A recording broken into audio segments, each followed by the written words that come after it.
L'impact a été brutal. Je me souviens encore du fracas assourdissant du métal contre le sable, des secousses qui m'ont projeté en avant dans le cockpit. Mes mains agrippaient désespérément les commandes, mais c'était déjà trop tard. L'avion est tombé, son ventre creusant un sillon profond dans les dunes arides de Namibie avant de s'immobiliser dans un silence étourdissant. Pendant un instant, tout est resté figé, comme suspendu dans le temps. Puis, la douleur m'a frappé avec une violence inouïe, irradiant de mon flanc droit jusqu'à ma poitrine. Je m'appelle Daniel Moreau, pilote d'essai pour une compagnie privée. J'étais censé transporter du matériel scientifique en Afrique australe.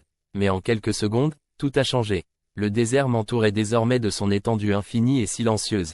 Je savais qu'il n'y avait aucun espoir d'être retrouvé rapidement, surtout avec la radio en miettes et le signal de détresse déjà englouti par le sable. Le soleil, cruel et implacable, commençait déjà à brûler ma peau.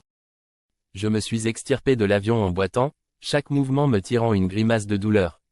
Mon flanc saignait, mais il fallait que je bouge. Il me fallait de l'eau, de la nourriture, n'importe quoi pour augmenter mes chances de survie. En fouillant frénétiquement dans ce qui restait de la soute, j'ai trouvé une couverture de survie argentée, 2 bouteilles d'eau à moitié brisées, une boussole qui ne répondait plus, et rien d'autre. Mon téléphone satellite, réduit en morceaux par le choc.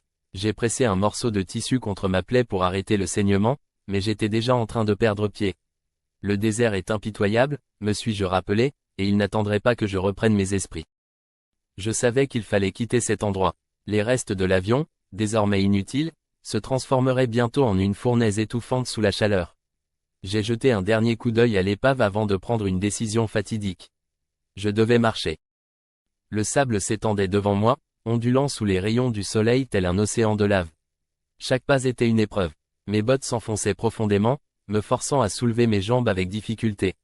Je gardais les yeux fixés sur l'horizon, essayant de trouver un point de repère, mais il n'y avait rien.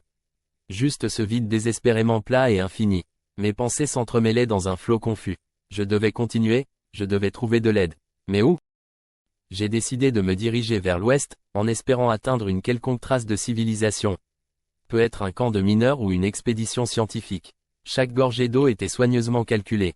Le jour avançait lentement, et la fatigue me rongeait peu à peu. Je ne savais pas combien de temps je pourrais tenir. L'eau, si précieuse, disparaissait rapidement. Je sentais mes forces décliner, et chaque respiration devenait un supplice. Mes lèvres étaient sèches, craquelées. Le goût du sang mêlé à la poussière me donnait la nausée. Je trébuchais souvent, chaque chute me laissant plus faible. Je me relevais avec difficulté, ma vision se brouillant de plus en plus. La soif commençait à altérer mon esprit. Je devais continuer, mais le sable semblait vouloir m'avaler tout entier. Le soleil, lui, continuait de frapper, impitoyable. Je levais les yeux vers lui, maudissant son éclat brûlant. Soudain, une lueur d'espoir apparut. Là, au loin, une oasis. L'eau scintillait sous les rayons du soleil.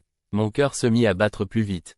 Je pressais le pas, mes jambes se remettant miraculeusement en mouvement. L'oasis se rapprochait, de plus en plus. J'ai senti un souffle d'air frais et j'ai souri malgré moi. Mais, en tendant la main pour atteindre la surface de l'eau, tout disparut. Ce n'était qu'un mirage, une illusion cruelle créée par mon esprit altéré. Je me suis effondré, hurlant de rage, ma voix se perdant dans l'immensité du désert. Je devais me ressaisir. Si je perdais la raison, c'en serait fini de moi. Le désert de Namibie est un enfer le jour, et un congélateur la nuit. Quand le soleil s'est couché, j'ai senti la chaleur de mon corps disparaître. Tremblant sous ma couverture de survie, j'essayais de me réchauffer. Mes muscles se crispaient, refusant de bouger. J'avais l'impression de sentir mes os gelés. Je regardais les étoiles s'étendre au-dessus de moi, si claires et brillantes. Je me suis mis à parler tout seul, murmurant des mots sans suite. Était-ce déjà la folie qui me guettait? Le silence autour de moi était écrasant, et le sentiment d'être totalement seul dans cet univers était presque insupportable. Les jours passaient, et la faim devenait une torture insupportable. Je me souvenais du confort de la maison, des repas chauds, du goût d'une simple bouchée de pain.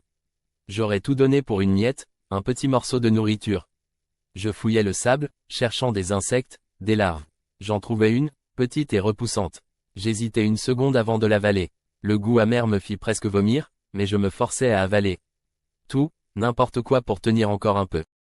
Un soir, alors que le crépuscule tombait, des ombres furtives apparurent autour de moi. Des chiens sauvages, affamés, leurs yeux brillants d'une lueur féroce.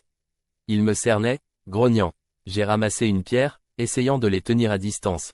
Un des chiens bondit. Je lançai la pierre, qui le toucha en plein museau. Le chien recula en couinant, et les autres se dispersèrent, mais je savais qu'il reviendrait.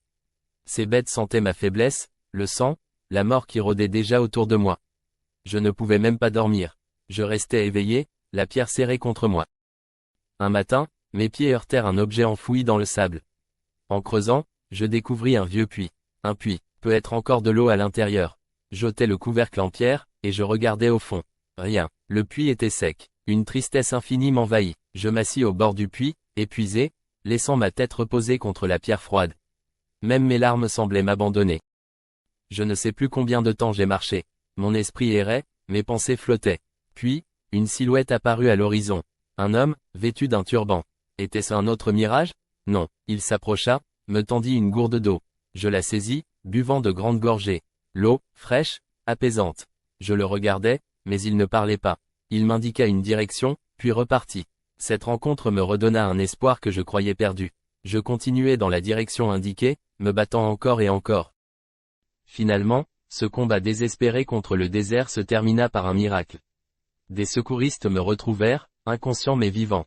Après tant de souffrances, j'avais survécu.